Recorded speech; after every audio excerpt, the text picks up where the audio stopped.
Welcome to Whiskey and Whitetails, the show for those that hunt with a passion and drink with a purpose. As always, I'm Gus. And I'm Matt. And as always, of course, we would like to thank our patrons for their loyal support and always helping us out, feedback on the podcast and other things. Thank you to the Waypoint Network for hosting us. And thank you to you, our listeners and viewers, for watching and viewing and listening and sharing and commenting and all the things. Liking and subscribing. And yeah, if you're new here, welcome. If not, welcome back. We're super excited to bring you another SEWE Spotlight. This episode is with Brian, founder and owner of Over Under.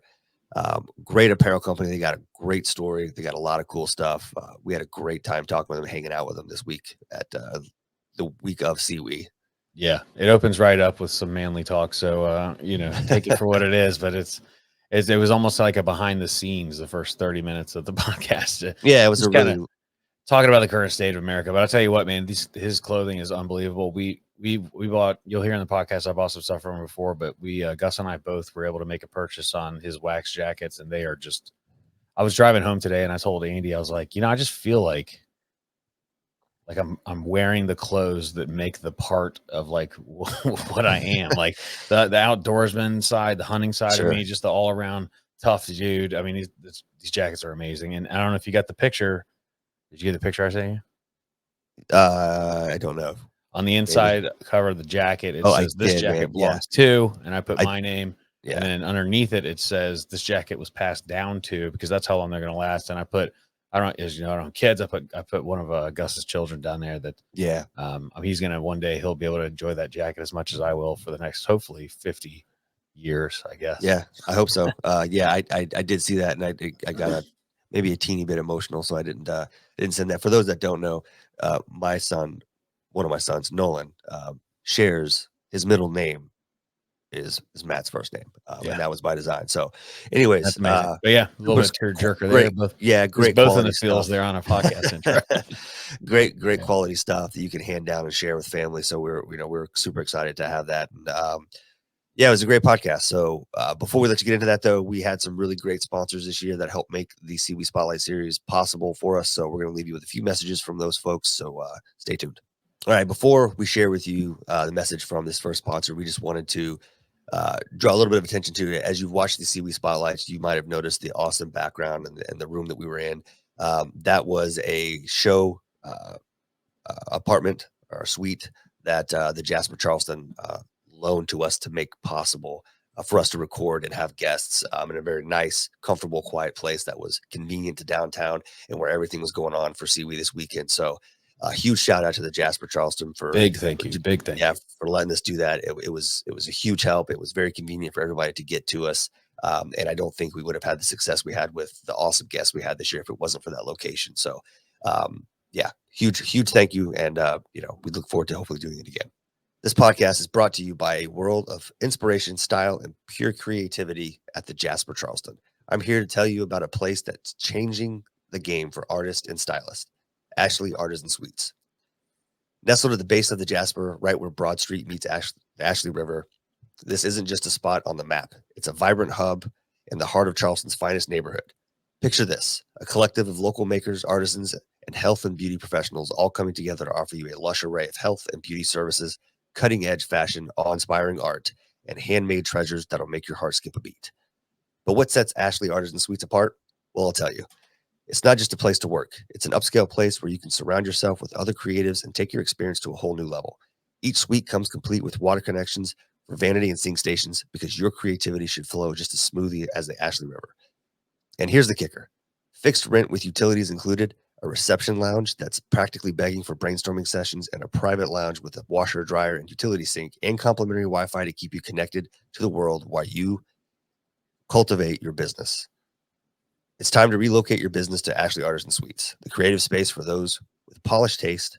It's not just a space. It's a community of innovators, dreamers, and those ready to meet their mark. Podcast is also brought to you by Tethered, which is pretty exciting. As most of you know by this point, I got into saddle hunting last season and didn't really talk too much about my setup because, well, honestly, I wasn't happy with it.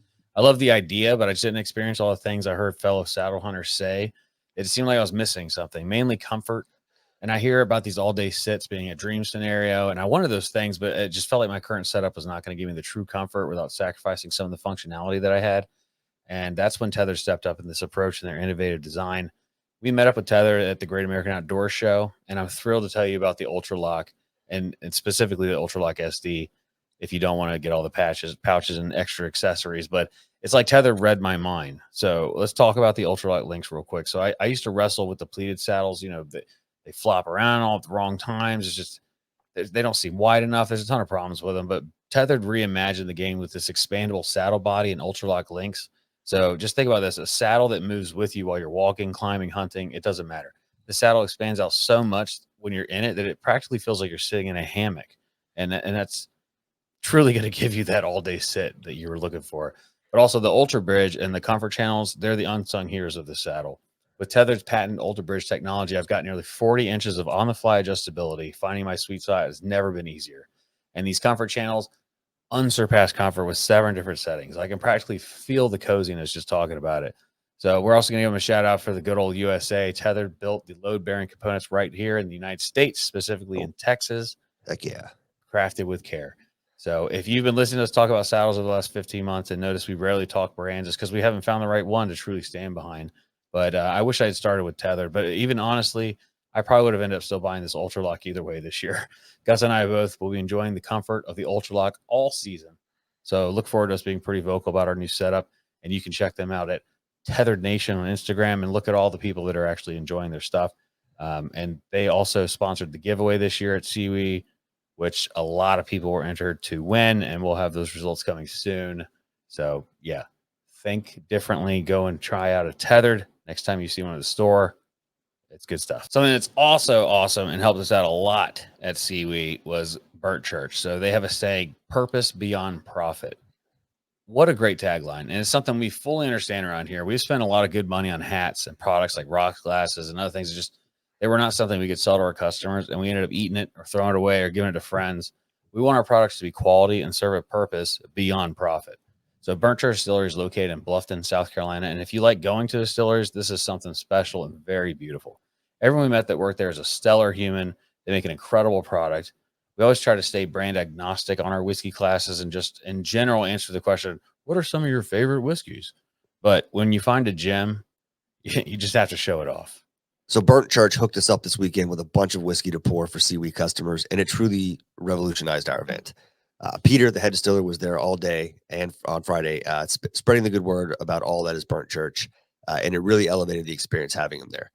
The amount of compliments I heard about Palmer Stretch, Bluffton Whiskey, and Anita's Choice was absolutely amazing. We teach whiskey classes. We know not everyone is going to like what we like, but every single person we poured this for loved it, and many of them came back asking for more.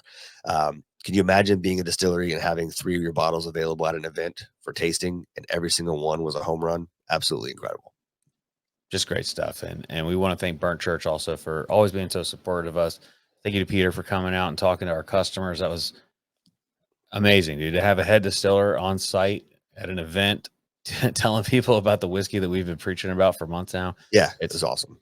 I love them all. Chris is an amazing guy. It's just everyone we've met from there is just, we're so lucky, team. Man. We have some amazing connections, and we've met some amazing people doing this. And yeah, we'll shut up and get into the show. But thank you guys so much for listening. We hope you enjoy it, and have a good day. Cheers and all that.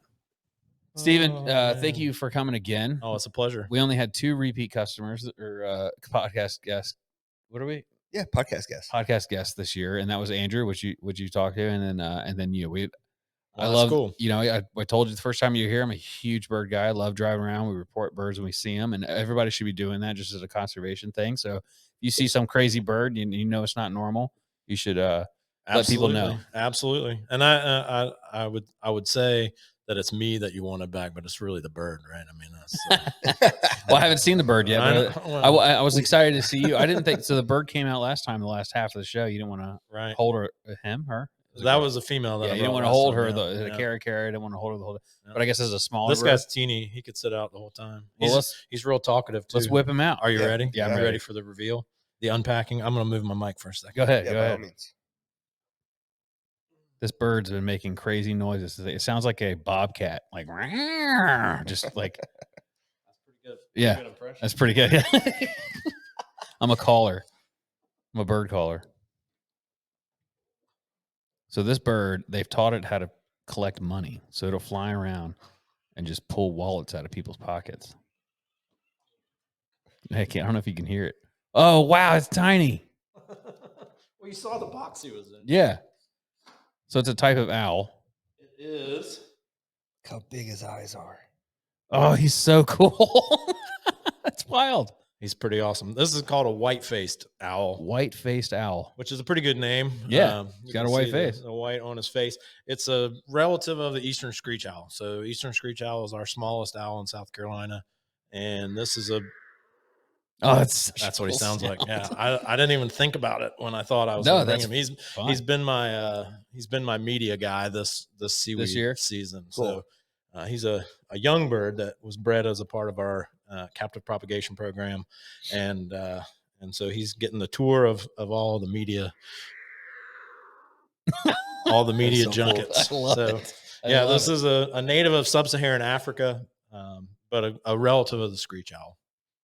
Are those tufts ears? Clearly not. They're So just no, tufts. the tufts they're called plumicorns, feather horn. So the great horned owl gets its name Right. from the same kind of deal, and they're just feathers on the top of the head. There's some theories as to what they are for, but hearing is not one of the things. He does have big ears, but his ears are actually on his face. So the white part with the black rim around it, that's the outer ear of the owl. We call them facial discs. So they're like a satellite dish on the face, but these little things on this head, he can raise them and lower them depending on what he's thinking about.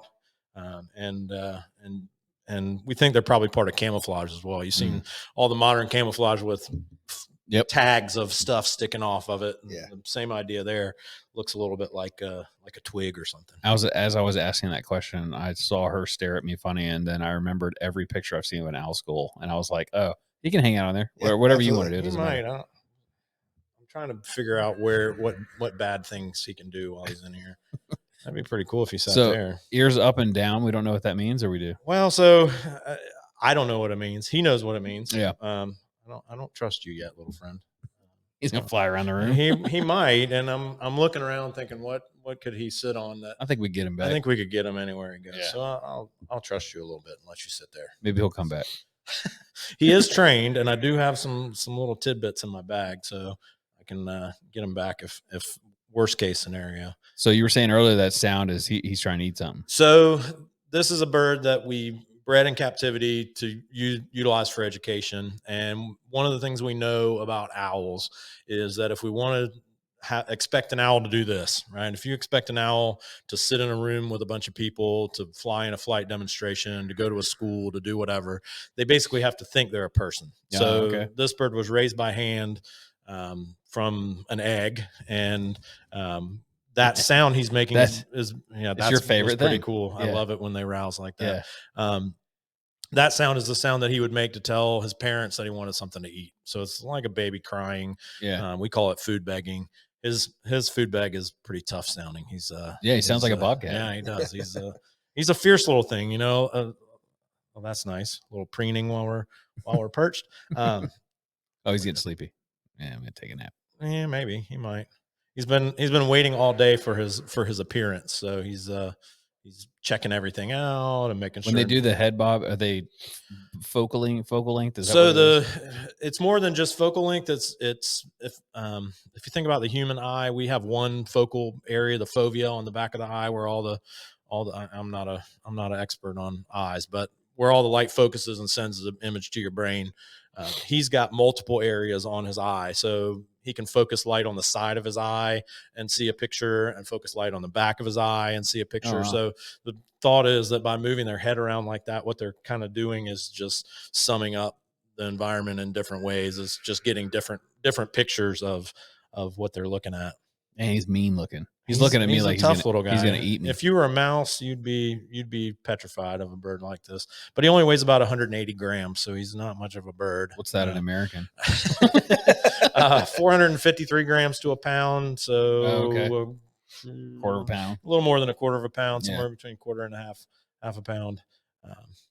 Not much bird. He's sitting with his feathers kind of puffed out. He does look tough, that's for sure. Yeah. And that's another thing that those plumicorns do, I think. I find it hard to imagine that there's not some sort of intimidation factor that, these little birds, whether they're in a intimidation match with another white-faced owl, or whether they're trying to look big and scary in terms of being around another predator like us. Yeah. And I know people will wonder, so I'm going to go ahead and tell you, birds don't grow in size. They kind of get to this. So that's as big as he's going to get. This is it, right? 180 grams is full size. He hatched in 2020. What year is it now? It's 2023 now. 2024 now. He hatched in 2023, so he'll be a year old this spring. But he's been full grown since he was about 6 weeks old. Yeah, they grow up Oh, fast. wow. All the growth happens in birds in a Holy short cow. window. He's been picking. He's got a little. He got a backpack that he wears that you can't see, that a radio transmitter can attach to when we fly him, and he's been picking at it. I don't know what the deal is with that. Why is he being bitey? Well, so again, he was raised by hand, so that's food. he thinks hand comes toward him. Maybe I can grab a little bit and reward him for being so good. You've been good so far. He's sitting perfect to the camera too. He's Just, right there on screen. You want a little bit? Here. Thank you, he said. There you go. Good job, buddy. What are you feeding him? That's just beef. We use a lot of beef in our training, and he eats mostly mice. That would be the majority of his whole animal diet. But we feed him lots of beef for job well done kind of stuff. Oh, okay. Is it cooked? No, raw, Yeah, all cooked, raw. Yeah, all the food we feed him starts frozen, and we thaw it and feed it thawed, but raw. You ever put one on a vegan diet? No. They're obligate carnivores. They are right? obligate Yeah. carnivores. No plant unless it's been turned into an animal first. So, Yeah. everything we feed is dead when we feed it to them. So they're obligate carnivores, but they're not obligate predators. That's something to keep in mind, that everybody scavenges given an opportunity. So he'll eat dead stuff. Owls is a little less like them in normal circumstances. It's probably not normal for an owl to scavenge a whole lot, but they will eat dead stuff. So it's nice for us. We don't have to keep live mice around to feed these guys. Yeah. And because he's not from here, he will never be released. He'll be correct. So he's a part of a bigger, what we would call a species survival plan or a captive breeding program. So this is a species that's not very widely held in the United States in captivity. We're one of a handful of facilities that have them. And the idea is the more we breed them in captivity and maintain a captive population, the better prepared we'll be if we need to release them back into the wild. I don't know what you've read about African wildlife lately, but the birds of the African savanna are in peril. Why? All kinds of reasons: poisoning, habitat loss, all kinds of things. But raptors especially are crashing in Africa. And so it is likely is probably not the best word, but it is entirely possible that there could come a time where we need to breed white-faced owls in captivity and release them into the wild. And while this guy's not going back in the wild, his genes could go back into the wild in the form of his offspring. So right now he's a part of our education program. We take him to schools, we fly him in demonstrations. Ultimately, when he's a few years old, we can put him in a breeding program, put him up with a female, and he could reproduce, and those offspring could be released back into the wild. Yeah. So the plumage on them, they come out like they are, or they change colors over time? That's a great question. Most owls are juvenile plumage is adult plumage. Okay. So most owls you can't tell an adult from a juvenile. This is what a white-faced owl looks like when it has feathers. Yeah. There are only a small handful of owls that have juvenile plumage. Another bird I could have brought today was a spectacled owl, a little bigger. And spectacled owls are one of the few that have a juvenile plumage. All of our North American owls, I say all, certainly all of our South Carolina native owls, all the eastern owls are all juvenile as adult in terms of plumage. You can't tell the difference. Yeah. Owls are crazy. It's we were hunting that's property in James Island or Johns Island. We were sitting in the blind, and then I heard something, which I knew I knew it wasn't like a flight because but I heard something kind of like a bird. Right. And Gus was like, "Look at that!" And we looked up at the blind, and there was barred owl. Yeah, for sure. It was a barred owl sitting. I caught him for a second because the deer were walking out, and my brain was doing other things. But he landed and looked and was staring at us like, "What are you? And what are you doing in my woods?" And but to see an owl during the the daytime it was pretty crazy surprising, to see yeah. him sitting there staring at us, because they're definitely creatures of the night, right? Well, most of them, not all. And you have to remember too, just like deer are creatures of the night, that doesn't mean you don't see a whitetail Right. Sure. in the day. They're doing stuff all the time. Some of my best encounters with owls have been, and I think about all of the times I've encountered owls in the wild, and it's a few handfuls of times, you know, but some of the best opportunities are in a deer stand. I've had times where I was sitting in a tree and a great horned owl flew and landed in the tree, and Yep. didn't realize I was there because I was doing a good job, and took off. My favorite, I was in Montana hunting in a box blind, up elevated box blind, and climbed into the stand well before daylight and was sitting waiting for the sun to rise, and this great horned owl above me, whoo, whoo, whoo, whoo, and I about wet my pants. He was on the blind above me, clearly probably there when I climbed in, and you didn't hear him because I they're had no silent. idea that he was there until he made it so obvious that he was. And it's those are the cool opportunities to see these guys. So is it the gray horn owl that kind of, because sometimes we're sitting in the woods and you'll hear what sounds like monkeys, like Right. is that what That's barred owl? Barred owl, So okay. great horned owl is who's awake, me too. Yeah, that's it. Yeah. Pretty straightforward all It's the time. who cooks just for like you, that. Who cooks for you? Who yeah. cooks for you? All that Yeah. caterwauling. That's Yeah, barred owls. That's barred owl. Okay. And barred owls are our most common owl here Yeah. in South Carolina. They're the most common bird we treat in our avian medical clinic. Unfortunately, they get hit by cars a lot. You almost got to see us the other day. There was a red tail, a truck in front of me. It hit it, and it landed on the side of the road. And I was wearing a hoodie, and I was like, mine. You know, Right. like I pulled over. I was gonna go grab it, and because we had evening plans, and I knew she would not be upset if I ruined our evening plans with a live owl or a red tail hawk. Right. And so I got out to grab him, and he got up and flew away. So he was good to go. Hopefully. Yeah. Yeah, I don't know that he made it, Got but- conked in the head by a car. There could be Yeah. other things, but it amazes me every time I see one fly away from something like that. Whether it's, Yeah. I had a guy just on my way over here show me a video of a red-tailed hawk Can you tilt that camera a little bit? flying Not you. flying into the to a glass window and then flying off. You know, unfortunately, sometimes the head trauma To get the bird. doesn't really show up until later. Yeah. And because their bones are hollow, do they break easier? Well, so they're hollow, but they're not like a straw hollow. They're hollow with struts in them. But Gotcha. you know, you get hit by a car, you're gonna have some broken bones. 100%. Kills deer all the time. Exactly, and deer's bones Yeah. are not hollow. So Right. it's their bones are not any less strong than our bones are. In fact, if you think about the forces put on their bones by flight, Good point. They can't have fragile. They're not fragile, right? Their Mhm. bones aren't. Do they flex and stuff intentionally, or they're pretty rigid? They're pretty rigid. If you think about the inner structure, it's got struts going through it, like inside an airplane wing going across. Mhm. So they're light, but they're strong. You all think at the when they same built time. airplane wings, they took apart a bird and I can almost guarantee it. I don't. it's just so similar. It is mind boggling when you look at the similarities between birds and airplanes. It's remarkable how close they are. I saw a photograph of a stealth bomber right next to a photograph of a peregrine falcon in a stoop. Yeah. And Same. you know, Yeah. Especially the sideways profile. Yeah. You just can't question the fact that the two are close. He may fly over there and land on one of your heads. I'm not worried about it. Okay. Did you give him a name?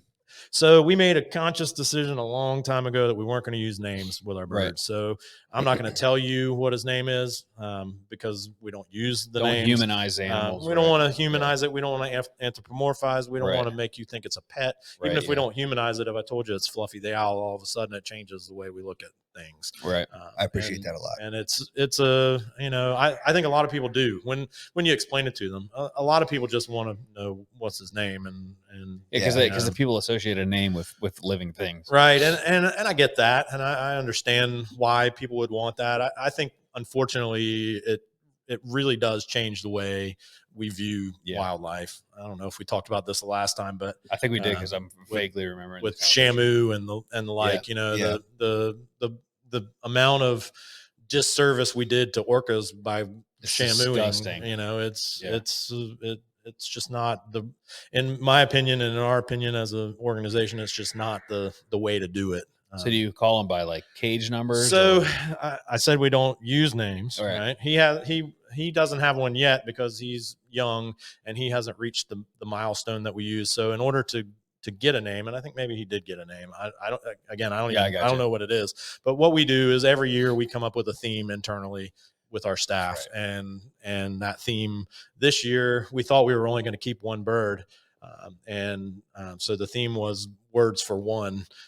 And so what we do is we'll pick a geeky sciencey thing to theme name them. Yeah. And so this guy will have some African word for one as his name. Yeah. And again, I'm not going to use it when I'm talking to the public. I'm going to say, this is a white-faced owl. This is, this is North Africa's version of a small owl, right? Yeah. Between us and your podcast listeners, right? Yeah. And again, I still didn't humanize him. I still didn't tell you what his name was. Right. But your point is a good one, that we have to have a way to know who he is. Yeah. Which one? We have multiple white-faced owls. He also has a band, which you may or may not be able to see on his leg. Yep, I see it.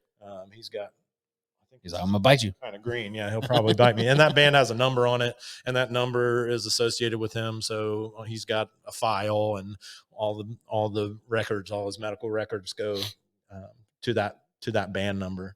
So it's crazy because you train them to do what you want them to do, but also they are still wild birds. Like he will bite you. He is very much a wild animal. He's a wild animal who we've kind of toyed with his brain a little bit, right? He's a wild animal who thinks that he's the same kind of animal as we are. Yeah. So this is not how a wild white-faced owl would behave in a room with us, right? It'd be in the corner. It would be freaking out somewhere, slamming into the window in a horrible place. And again, that's why we know if we want to put him in this circumstance, if we want to ask him to do these things, which he's really going to be good at and have a long life doing, we can do it better if we raise them in a particular way. So, but that doesn't mean he doesn't still have wild instincts. He doesn't still see things. If a lizard ran across the floor here, he's going to fly down and try to catch it. That's all instinct. That's all built in. He's just a little more tolerant of us because he says, "Oh, it's a bunch of white-faced owls or whatever." I like how he's just edging a little bit for I think once he gets to the end, he's going to take flight. Well, he doesn't like being down low. That's something that's another thing that we know about birds is that they like to be in the highest spot. So this mic stand is slanted down towards my face, and he's inching his way up to the top. And who knows what he'll do? I can ask him to fly around a little bit. There's nothing. He's not going to hurt anything in here. If it is, we'll just buy him. I think it's all fake plants. So should be good. He's thinking about where else he could be, and I could see him like looking at stuff and doing his little head bob. Like, nope. That's if there was a mic stand a little bit taller, he'd probably want to sit on it. So what happens if you get a bird? Say you got him and you start training, he's just not working. You can't take him out in front of public, and are they destined for a cage or what? So we knew when this guy was an egg before he even really existed, before he counted as a bird, before he hatched. We knew that his job was going to be. They're not birds in the. Well, so and again, we don't need to get into. I know. What I was thinking in my head was, I definitely don't want to go there. We just went through it'll be an interesting talking point. We're regulated by the government, so the work we do is regulated by U.S. Fish and Wildlife Service, as well as now by the U.S. Department of Agriculture. So there's a law called the Animal Welfare Act, which is intended to ensure that animals in captivity are cared for appropriately, right? From obvious reasons. Up until this year, birds were not considered animals. Right. So up until now, we have not been required to be permitted by USDA under Animal Welfare Act. But they were like, how you're missing a lot of tax dollars. Right. And I don't know how much that played into their decision, but all of it. It's quite possible. But now we have to be regulated under the Animal Welfare Act by USDA because birds are now animals. But they do not consider a bird to be a bird until it is breathing air. How progressive. So, right. So in an egg, until they pip through the shell of the egg, they don't count. So a few weeks ago, we had our inspection with the Animal Welfare Act. Veterinarian came to our center and looked at all our facilities and looked at all the birds. And she did not have to look at the eggs in the incubator. except for the ones that had broken through the shell of the egg that now counted as a bird. Right. So Interesting. How long does it take them to get out of the shell? Like once they poke through? It can take a few days. So we've got it. It's happening right now at the center. We have some spectacled owl eggs that are, we call it pipping. So what happens is they're inside the egg, and they, the membrane between them and the eggshell gets pulled in really close to their body, and they break through that membrane and start breathing air. And once that happens, we call that internally pipping. And then once they break through the shell of the egg, generally it's about 48 hours before they're out. And you don't help them at all. You let them figure it out. If it gets to be 72 hours and they're not out, Yeah. We can help them. But generally we leave it alone. It's really amazing. They make a little hole, and sometimes they'll poke a little hole through the egg, and it'll be that way for a day. And we're just like watching our watches. When is he going to get out of there? Is he going to get out? And then you go away and come back 2 hours later, and they've, like a zipper, they've gone around. They have to turn around the egg. So what happens is they start flexing their necks, and their beak hits, and they just spin around and unzip through the egg. Crazy? And That's two all they do is pieces, just and they knock pop it right out. out. It's What's the survival rate like once they're hatched? for us in a captive breeding circumstance, it's pretty good. We Yeah. we generally don't lose a lot of chicks once they get out. We've got good medical care, and we can. And that's a tough question to answer in terms of wild chicks, Right? Yeah. But they're pretty fragile when they come out of the egg, as you I'm might sure. imagine. A little guy like this, Yeah, he's tiny as a now. hatchling, he probably weighed 15 grams. We'd fit in the palm of your hand like a peanut M&M kind of thing. You let people touch them, and So it's we just don't do a strictly lot. offhand. We don't do a Yeah. lot of touching.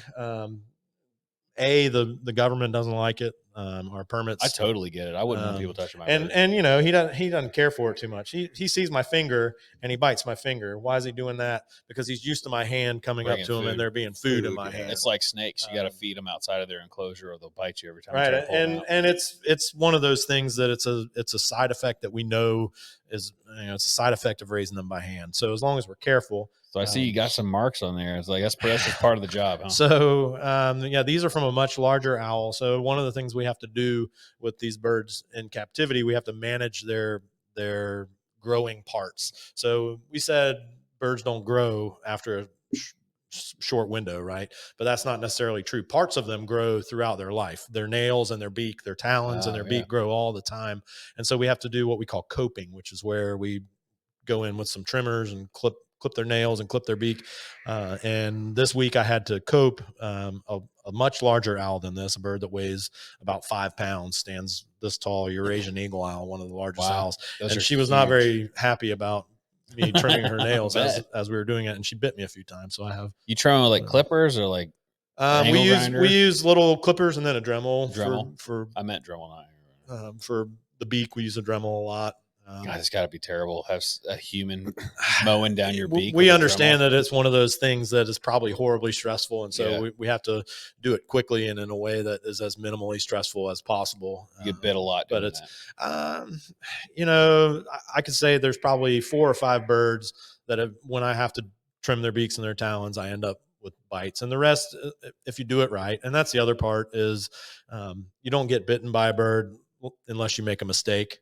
Right. And so all of my scars, all of my bites I could point to, where did I go wrong? Yeah. What did I do wrong to either make this bird want to bite me or to get my hand in a place that, is going to get bitten. So why don't they maintain them in captivity, but they do in the wild? That's a really good question. I think it's largely dietary. So in the wild, this guy's eating a wide variety of things, from insects to small mammals to reptiles to whatever he can eat.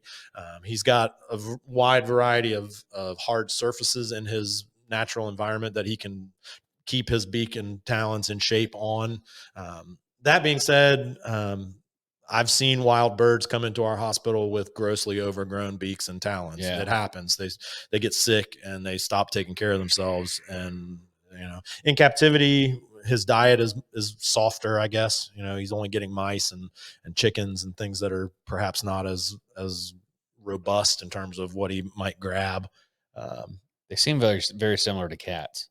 Like as far as how clean they want to be and taking care of themselves. And I have no experience with cats, so I really they remind me a lot of cats. You know, certainly cleaning themselves.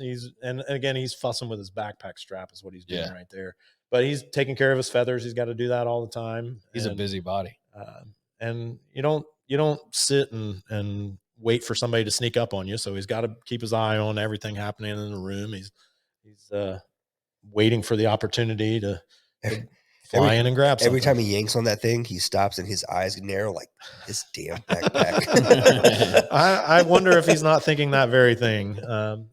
We just put it on him last week, and I think he's still kind of getting used to having something on him. It's a tiny little piece of plastic that sits on his back, but it's got a strap that goes around his torso, and I think it might be a little loose on the front, and he's just sort of fiddling with it. That's something that you guys do just for like SEWE? Well, no, so shows? For flying loose. So when we, right now we before I set him on this boom stand, I looked around the room to make sure there was no trouble he could get into, right? What's the worst case scenario? He goes and sits on the fan blade, and we have to figure out a way to get him down. If we were outside, if the door were open, if I were doing a flight demonstration at the center or at SEWE, there's the possibility he could fly off, and I've got to be able to track him in the event that we do that. So the backpack is just a piece of plastic, but it has a clip on it that we can attach a radio transmitter to. So that radio transmitter, anytime we fly a bird outside, it has a radio transmitter attached to it, just because there's that risk that they could fly off.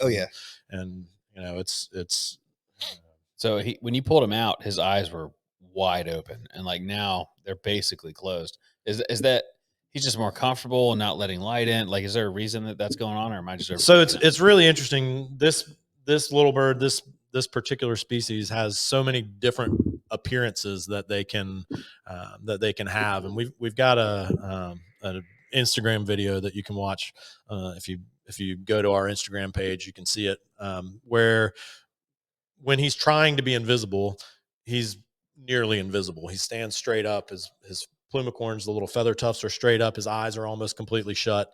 And when he's trying to be big and intimidating, he's big and intimidating. So I think the eyes, it's probably a little bit of I'm relaxed. I'm there's nothing necessarily that I'm trying to scare away. Maybe I'm in between trying to hide and trying to be big and tough.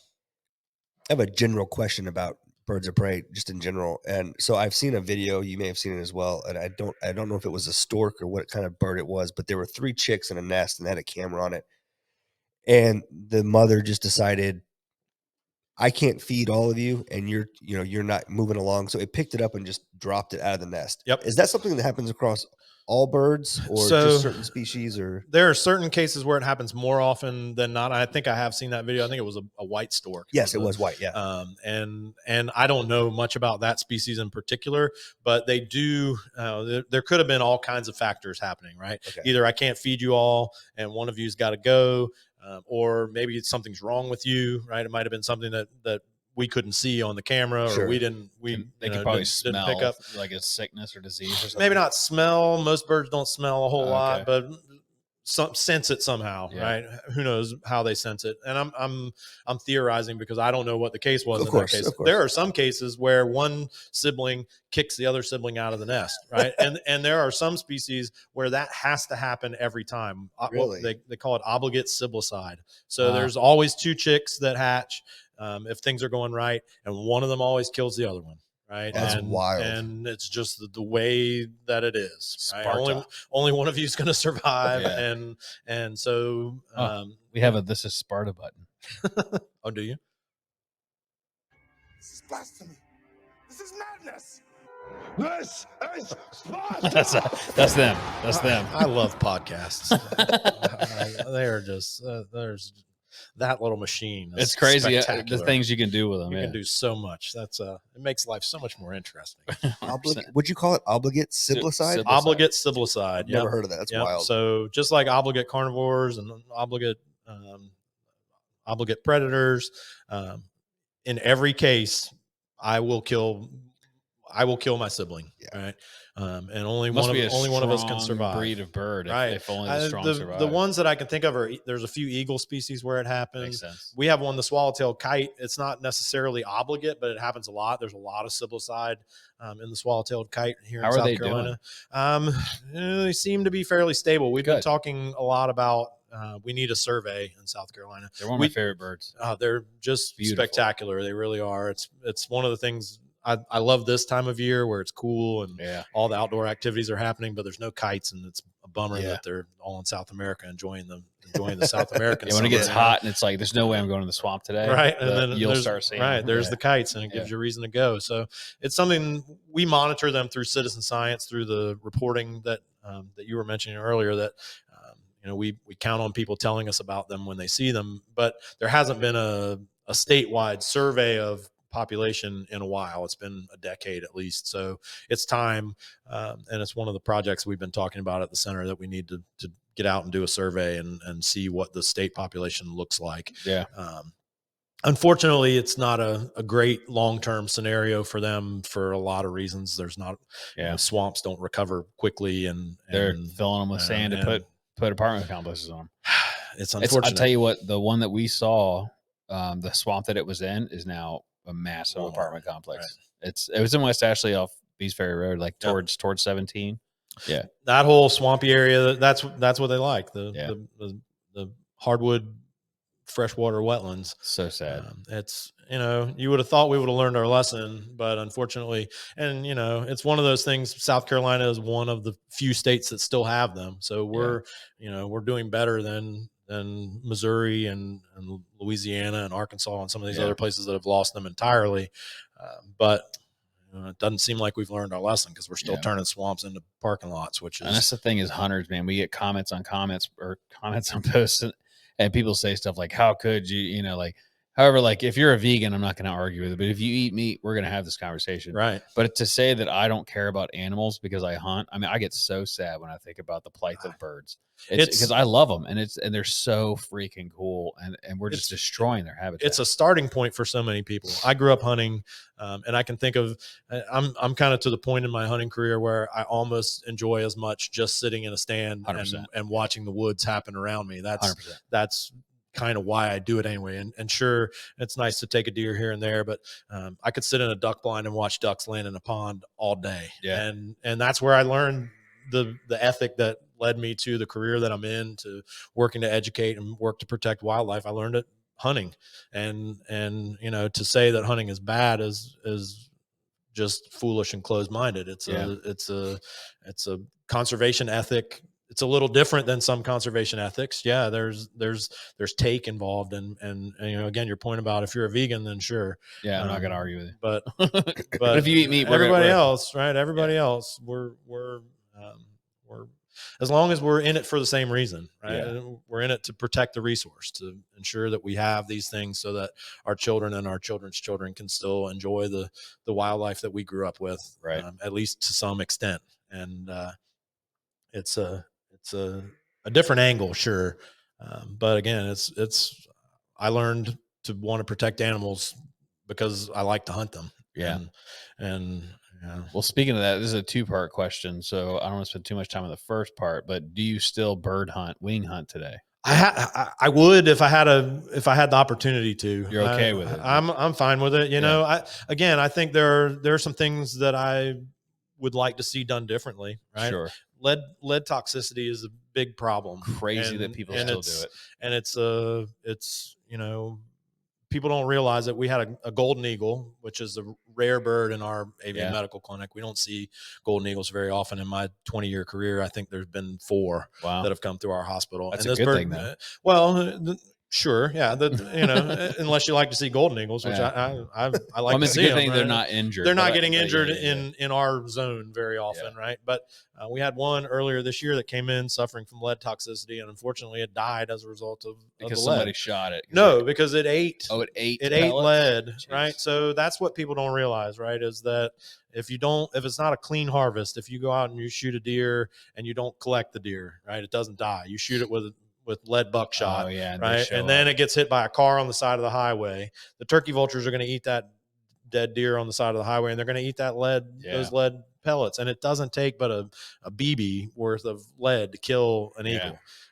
Grow up and buy a rifle. Come on, people. Well, a rifle and use the right bullets, right? Because not you know, solid lead bullets fragment in the carcasses. And it's not just hunters; it's fishermen too. I love to fish, and I've recently made a shift in my fishing tackle to go from lead to non-lead tackle in every case that I can. The same reason that birds eat the dead fish. Same reason that I know lead is toxic. If you eat it, if I eat it, if a bird eats it, if a coyote eats it, if anybody eats it, it's potentially toxic. Right. So I don't want to leave it out there. And if there's any chance that I might leave it out there, right, I'm not going to be able to bring back every fish. I might break off a line and that lead weight ends up, and quite frankly, we see a lot more entanglements with fishing tackle than we see lead poisoning with fishing tackle. But lead is toxic. Bottom line, right? If you eat lead, you will get sick if you eat enough of it. And with birds, if they eat just a tiny amount of it, it can be deadly. And when you watch a golden eagle, one of the most majestic predators of any kind of animal that I've ever seen, it's top 5 most beautiful, and they're real hunters, well, they scavenge a lot, right? They're unlike the bald eagle in that they're probably a little less likely, right? It might, if I had a bald eagle suffering from lead toxicity, I'm going to be a little less surprised than a golden eagle. But in the West especially, it's a big problem with golden eagles. They scavenge and it can be fixed. We can treat lead toxicity, but it can't always be fixed. Yeah. And the only real way to always fix it is to say, hey, you got a choice, right? You're going to go out and hunt. Either choose the stuff that's non-toxic or be really, really careful that you're not leaving anything behind that's in a place that some scavenger can come and eat it. And a lot of people think that's just wing shooting, but it's really shooting anything. Don't use right? lead. I mean, your bullet is lead. If it ends up in a gut pile, that's where we think a lot of it here in South Carolina comes from, is hunt clubs with gut piles. And these birds are smart and they figure out there's a meal there and they go to the gut pile and scavenge at a gut pile for long enough and you're going to have lead toxicity. And speaking of the bald eagle, golden eagle thing, I won't repeat it. I don't know if we cut it out or you told us after, but I tell people that I'm talking about. I tell people about bald eagles being the perfect American. Oh, yeah. I tell people that. I don't say you said it, but I tell people that all the time, and they get so mad. Cowardly scavengers and thieves is all they are. I wasn't going to say it. And if you want to draw an analogy to American symbol, I don't honestly think that about America and Americans. I'm an American, but I think it certainly gives pause to think about. It as a symbol in a little different way. Right? 100%. People get so mad when you say it because they're like, what? Bald eagles don't do that. And it's like, they do. They're all the time. They don't really hunt from, they steal from everyone. Pretty much they steal. I watch, there's I see bald eagles and it's a short period of time of the year where they're both in the same area where this time of year. Right now. Ospreys and the bald eagles are still around the same area.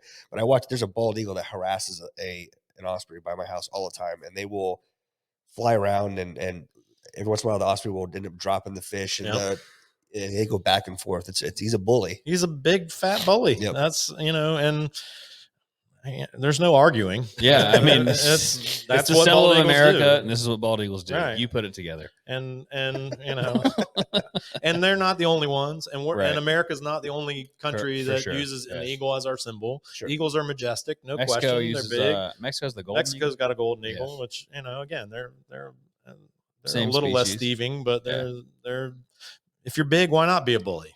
So follow-up question on my wing shooting thing. One of my, I don't know if it's true or not, I want you to tell me, but one of the reasons that I've kind of I have no problem with duck hunting, it doesn't bother me, but one of the reasons I'm not super excited to do it is because I was told or read that most ducks mate for life. So if you kill the woman, now the man's just lost. So I'm not a duck expert, so I don't want to say right. something that is not true. But what I do know, in raptors, most of them mate for life. Yeah. Right. Bald eagles, we go back to that example. There's a reason that a bald eagle would be a good symbol if you wanted to talk about monogamous long-term relationships, right? Bald eagles stay with the same mate faithfully year after year after year. Does that mean if one of them dies, the other one quits? No. And I don't know if that's the case with waterfowl. They go get a younger bride. I didn't say it. You did, but that's the way that it works most of the time. Man, they are like Americans. that's good. They're allowed. That's good. Yeah, but Right. We can cut that out if you don't, if you don't want it. No, he's no, allowed. I He's mean- allowed to find a new mate. He just Yeah. can't be in love again. Right. Yeah. I don't know how much love there is in birds. I don't think there's a lot, but they definitely will recruit a new mate. So Yeah. Why do they stay? Is it just because it's easy and they're lazy, or I don't know. I think there's probably enough hard work that goes into what is a Yeah. relationship? well, Surviving. right? Don't think about it as a relationship, but think about it as a shared job, right? Ah. Breeding season, raising young requires a set of skills that you need to depend on your mate, right? A bird that is incubating eggs has to sit on a nest for 40 days basically Yeah. without going anywhere. That means I need to depend on you to go out and get enough food so that I don't starve to death while I'm incubating eggs, right? Do I want to have to pick a new mate every year and hope that they're good enough and that I can depend on them? So it's more the female driving it than the male. Well, and not always, because in some cases males share in the incubation, and Okay. but in a lot of cases the females, in raptors at least, the females are competing for males, and so the female kind of drives the whole. That's one of the reasons we think that females are usually larger than the males, that they're competing for the good smaller male mate. But and this is anthropomorphic. Way out of the way out of the I know we're realm doing of what everything is we're real, not supposed right? to But do, yeah. But if you think about it, do you want to have to start over at zero every year No. in terms of trusting a potential mate to go out and find food for you and then work as a team together, right? To raise young, that's important stuff. And so I think that's probably where that long-term. I just watched a story about a bald eagle pair, and I don't know where they were, somewhere north where there was a really bad snowstorm recently. And it showed the video of the two swapping, taking turns, incubating. But the snowstorm came through, and the female had to sit for like 60 something hours and covered in snow. Showed the video of it picking its head up finally out of the snow. And the male was out trying to find food in this awful storm, which obviously, exacerbates an already tough job. Right. But it just goes to show, like, she would have to. She's only doing that because she trusts and knows. Right. He's out there working hard to do it. Right. I mean, and trust is probably not something that they're not thinking about it that way necessarily. But again, sometimes you have to cross lines of anthropomorphism to get to the reality of what's happening in nature. Make it make sense. Do they sleep like humans do, where you're out, or they're always kind of awake? No, so most wildlife, he's sort of, because I could tell he's closing his eyes, dozing a little bit he's now. out, but he's still they sleep in this will go back to your, like, cats. I always say they sleep with catnappy kind of frequency. They're sleeping for about the same amount of time. Most birds are getting 6 or 8 hours of sleep every day, but it's not in a chunk. It's like 20 minutes at a time. You think about how lucky we are as humans to not have to worry about predators eating us when we sleep. This little guy is food for so many things that he can't afford to zonk out for 8 hours. He's got to be on alert to every little sound. And that's what's funny about humans is, like, it's in us to be scared of stuff. That's why one of the reasons that your most comfortable sleeping position is with your arms on your chest, because everyone's scared of the monster in the bed and letting your arm hang off the bed. And the whole reason for that is back in the day, like, you're sleeping in the jungle or wherever, if your arms are hanging off, you're going to get bit. So something's going to drag you off the bed. Like most people sleep in this coffin kind of sense. And we're definitely lucky. It's also a fallacy of ours that we can't operate off little sleep as well. I was hoping he would move. I really want him to. You got to fluster him up. Here. What are your bird questions, bird lady? You have none? You know everything. No, you don't have to talk. You can tell me and I'll repeat it. You don't have anything. All right. I just, every time he makes a noise, I look at her and she's smiling. Like, he's got a really dramatic. It sounds like a bobcat. Cool sound. I mean, it is. It's one of my favorites. It's a really cool sound. It's a neat little thing to I love hear. how orange his eyes are. So, like, when you go home at night, are you like, man, I can't wait to go to work tomorrow and play with birds?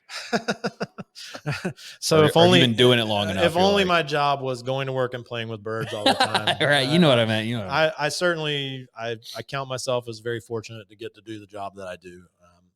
I think for me, it's less playing with birds, although I really do. I love training animals. I love getting to work one-on-one with these guys. For me, it's a lot more, I enjoy doing stuff like this, right? Yeah. To get to talk to people that are genuinely interested in these animals, whether, it's like this weekend, I think about all the pains in the butt of of SEWE weekend, right? Here we are. Yeah, this is the best part of our weekend. This is right. I mean, I just dragged a trailer filled with all of our perches and baths, and we set up a tent in Marion Square, and it took all day. And you know, it's a huge amount of work. I got to be at work at 6:30 tomorrow morning so I can load all the birds into a van and drive them downtown and do all this. But the number of people that I'll get to have conversations like this with, that's the part that I wake up excited about. You know, the fact that there's real change that we can make, right? There's real change that having a conversation with hunters about lead,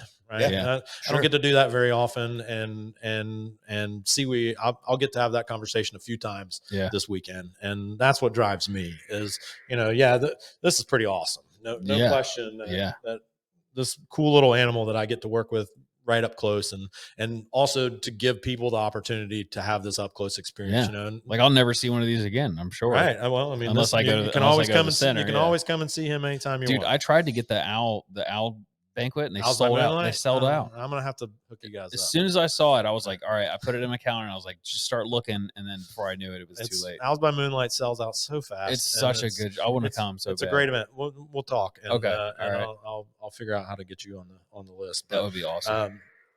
You know, it's a amazing opportunity. It's a cool job. There's a lot of stuff that is a pain in the butt. I don't like cleaning up bird poop, and I don't like cutting up mice and rats, but you know, I certainly don't wake up in the morning and say, "Yay, time to go clean up bird poop." But it is a lot of fun. What's the number one like ignorant question you get? Like when people say something, you're like, well, so we're preparing ourselves for what's his name, how old is it, what does it eat, right? That's what we'll get a million times over SEWE. And do they get bigger than this? Right. Will he eat my dog? Is he? Yes, they will. All of us. Definitely. This bird will eat your child if you don't. Shut up. You ever seen them throw deer off of cliffs? Like this is what they do. Golden eagles. I know, but you got to tell them that's that part. An awesome video. It's just all birds. Right. All birds do that. I don't. You know. I can't think of an ignorant question, right? Yeah. That's just people's curiosity. That's just the thing. Sure. It's a good way to put it. They're programmed to want to know those things. And then, you know, we can answer, well, we don't use names, and we can answer, you know, he's going to be 1 year old and he eats mostly insects. And then maybe we can get into a deeper conversation. Maybe that's a door opener. And I think, you know, that's, I'll hear those same questions over and over again. Well, I mean, I did it. I asked his name. Even though last time you told me you don't name them. Again, it's one of those things that people are naturally curious. And until we are given an opportunity to let out those things that we're curious about, and I certainly wouldn't shut someone down for asking that question, right? Because if I shut you down, then we lost an opportunity. We lost all the future opportunity to talk about those things that we might have talked about. Do people ever say something there where you just have to like control, delete, restart, and then answer? All the time. Yeah. Those are the questions I want to know. I mean, I can't think of any good ones. We should do this podcast after SEWE. Yeah. Tell me the dumbest question you got asked this weekend. Yeah. And we as a staff will download at the end of the night and this one guy. You should have heard this one guy. It's like, so they eat carrots because their eyesight's so good. Right. So you're just like, what? It's good. Yeah. I mean, we hear all kinds of things. I think, you know, the challenge in our job is to make sure that we're giving people the opportunity to get past those silly things and get into some of the things that might make a difference. You know, I love him. He's feisty, and I like the noises he makes. Wish he would jump over here. Will you come over here? Come on. One little jump. Just bring it to my mouth. Come on.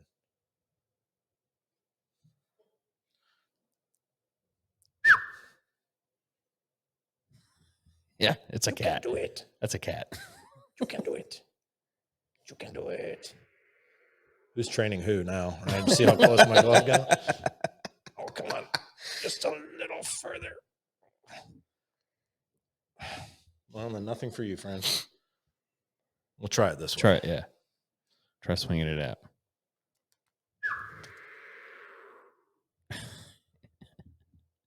There you go. Oh, we have a winner. Big jump. That was huge. Yeah. That's how every training session starts, right? Every training session starts with a small jump, and then we go from there. He's so cool. So have you noticed a difference in the plumage on his head up or down, like what he's feeling? Like, can you feel like what he's feeling a little bit? So a little, right? And it's less the plumage on his head and more his overall affect. So I mentioned it earlier. If people follow us on Instagram, there's a great post we did relatively recently with this bird where when he's trying to hide, like let's say a red-tailed hawk perched on the balcony out here and he saw it, he would go into a I look like a tree mode where he stands up really tall and straight and the plumicorns go straight up and his eyes get closed. And that's, I'm trying to disappear. Right. And then if he realizes he's been spotted, right, the red-tailed hawk jumps a little closer. And if he can't get away, then he goes into, I'm going to look as big and scary as I possibly can. He puffs out his feathers, spreads out his wings. Plumicorns are still up. This is kind of chill. Yeah. You know, not too worried about anything mode. He seems happy. He's in his comfort zone. And again, this is not the first time he's been in front of people. It's the first time he's been in this room, and it's the first time he's sat on a microphone stand. And there's a first time for everything. How far can he turn past his spine? Like if he turns his head, he's got about a 270 in each direction. That's wild. Yeah, and people think that's just owls. People always associate it with owls. It's not an owl thing. It's a bird thing. And it's so he can clean the feathers on his back. That makes sense. So he can see to the left without looking left. He could see, right. He could turn to the left and see to the right. Yeah. Or turn to the right and be looking left. I wonder if I can. Yeah, almost. We got him 180. That's pretty far. Yeah. Certainly. Now he's staring at me like you made him do this. This is your fault. I heard you say it. Don't touch me back there. Are they kind of like temperamental? I don't know that temper would be the right word. That they have tolerance, right? He has a tolerance for me touching him. He has a tolerance for me bringing my hand close to him. He doesn't lash out, and when I think temperamental, I think throwing a tantrum. Yeah, okay. And the only thing that would approximate that would be if I was holding him on my glove and something was scaring him and he was trying to get away and he was just constantly trying to get away. But that's not a temper tantrum. I'm afraid for my life. Yeah. I'm trying to get away from this thing. Do you feel really bad when that happens? I do. Yeah, and it's one of those things where as soon as it's happening, we're looking for what's going on and how can I make it stop? Because you throw him in a hide or something. Well, usually you can, if there was something scaring him, I could get it out of his view. I could get him closer to me. I could get out of the circumstances, he just watched those birds fly by. Yeah. It's the amount of time and effort that we put into training these guys and the relationships that we have, there's a lot of trust. He has to trust me to do this. If he didn't trust me, then he'd be really scared. And it's times like this that I feel good about training when I look at an animal and they're calm and they're comfortable in their circumstances. I can reward him for being comfortable in his circumstances. And that'll lead to, again, he's just a 1-year-old. He's got a long life ahead of him where he'll be doing this. And this prepares him for that, prepares him to be comfortable in strange circumstances. And also your self-control, because if I were you, I'd be like, no one's looking. All right, come here, buddy. Bring it real close. Let me hug you. You can't see the things that we do with this little. Oh, do you do it? Yeah. I mean, I try not to. His primary trainer, one of my coworkers, is bad to kiss him on the beak and stuff. Yeah. Well, if you try to kiss him on the beak, you're going to get a mouthful of beak, and that's not going to feel good. So, but he sure looks like he's a cuddly little thing, Yeah, he does. He looks like he doesn't even look real. It looks like a fur, like one of those furry things. What I'm talking about with the little furry owl. It's like the Furby. Furby. Yeah, Furby. A Furby. Yeah. Now we're aging ourselves. Yeah, he looks like a Furby. He looks like a Furby. Yeah. Except it's all feathers. He's a Featherbee. Featherbee. Yeah, it's a new thing. We'll have to trademark that. You should. Yeah. You should. Yeah. Do you guys sell like fake owls at the? There have been times when we had little plush birds that we sold in our guest services. Anthropomorphizing. Yeah, it is. I don't like them. Smokey the Bear. Right. Smokey the Bear, Shamu the whale, stuffed animal that confuses us about the way wildlife acts. But people love that kind of stuff. So and it's like money, or also like trying to teach people. And then you see videos of like birds or animals ripping each other apart. And then people are filming it. Like, instead of filming it, why don't you go in there and do something about it? And it's like, are you serious? Right. That's nature. People are It's, so stupid. Drives me nuts. That's why I have job security. I know, that's right. I mean, it's because every day a new one of those people's born. Exactly. And maybe we can turn the tide if we work hard enough at it. As an educator, if I think about it all the time, if I work hard enough, maybe there won't be jobs for people like me in the future. Right? Yeah. Maybe we can do better as we move forward. And I don't think we will. I think you're I think there's good around. job security. Yeah. And again, it's there's new problems popping up every day. There's new things to talk about all the time. So it's good. Well, I think I've spent my questions. You got anything? No, man, I'm good. Yeah. Awesome. Well, we appreciate you coming. It's always a pleasure. Oh, it was a lot of fun. Yeah, thank you so much.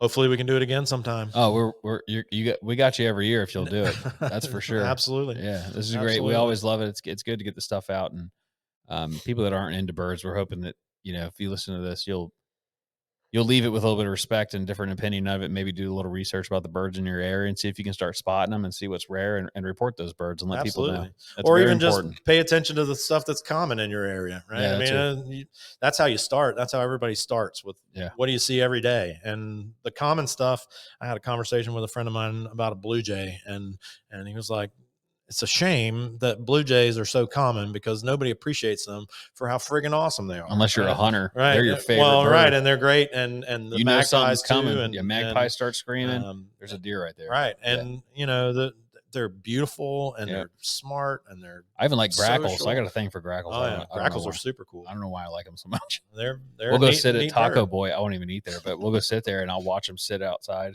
And the way they communicate, and they're like, they'll see somebody drop something and they'll look at each other and be like, mine. And they just, I don't know. Birds are so cool. Oh, they are. I think they have I don't know how much they think, but I know they think more than we probably think they do. They got big brains, so there's something happening up there all the time. Yeah. All right, Steven, thank you for coming. It was a pleasure. Same. Shit. All right, see y'all next week.